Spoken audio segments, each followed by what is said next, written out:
Bonjour, je vais vous montrer comment une étrange maladie collective a permis de faire une découverte en physique majeure. Alors l'histoire, elle se passe dans les années 50, il y a un scientifique qui s'appelle Vladimir Gavro et qui bosse dans un grand bâtiment, vous allez voir que c'est important le fait que ça soit un grand bâtiment, avec une équipe pour essayer de fabriquer des robots. Et régulièrement, ils tombent tous malades, ils ont tous la nausée. Et ils comprennent pas d'où ça vient.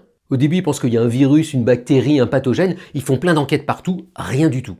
Alors le truc qu'ils remarquent quand même, c'est que leur nausée, elle s'arrête quand certaines fenêtres du bâtiment sont fermées. Alors au début, ils pensent à des gaz toxiques, mais très vite, ils se rendent compte que tout vient d'un ventilateur. Il y a un gros ventilateur dans un coin, et à chaque fois qu'on le ferme, les nausées s'arrêtent. Alors ils se disent que ça vient peut-être du bruit que fait le ventilateur, mais ils n'entendent rien de spécial.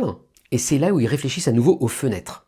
Le fait que ça change quand les fenêtres sont ouvertes ou fermées, quand on est physicien, ça nous fait penser à l'idée de la résonance. L'idée que quand vous faites un son et que vous le mettez dans une caisse, le son il va changer en fonction de la forme de la caisse. Il y a des fois il va bien se propager, et puis d'autres fois il va s'atténuer très vite. Et donc il se dit, si ça se trouve, ce ventilateur émet un son qu'on n'est pas capable d'entendre, mais qui résonne avec le bâtiment, et quand on ouvre les fenêtres ou pas, ça le change. Et c'est ce son-là qui nous rend malades. Donc ils ramènent plein d'outils de mesure, ils essaient de mesurer les vibrations de l'air, c'est ça le son, et ils finissent par mesurer un son à très basse fréquence, à 7 Hz, c'est-à-dire que ça vibre 7 fois par seconde.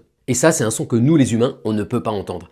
Ils viennent de découvrir les infrasons. Des sons à super basse fréquence, hyper graves, trop graves pour qu'on les entende. Bon alors depuis cette découverte, on s'est rendu compte qu'il y avait plein d'infrasons partout et qu'on s'en rendait pas compte. Alors notamment, il y a plein d'animaux qui utilisent des infrasons. Par exemple, les baleines, les grosses baleines, elles utilisent des infrasons pour communiquer entre elles à des dizaines de kilomètres de distance.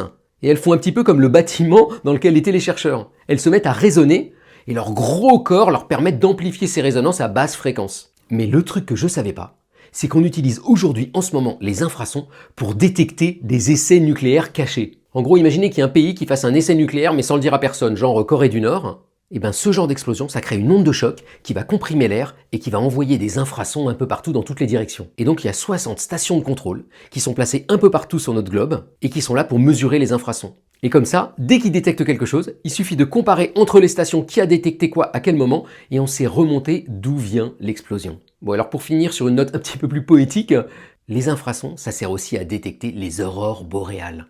Vous savez, les aurores de ce genre-là qu'on voit souvent au pôle Nord quand le champ magnétique est atténué, elles font pas que de la jolie lumière. En se déplaçant dans la haute atmosphère, elles créent des infrasons. Donc en conclusion, aurore boréale et baleine, même combat. Bonne journée!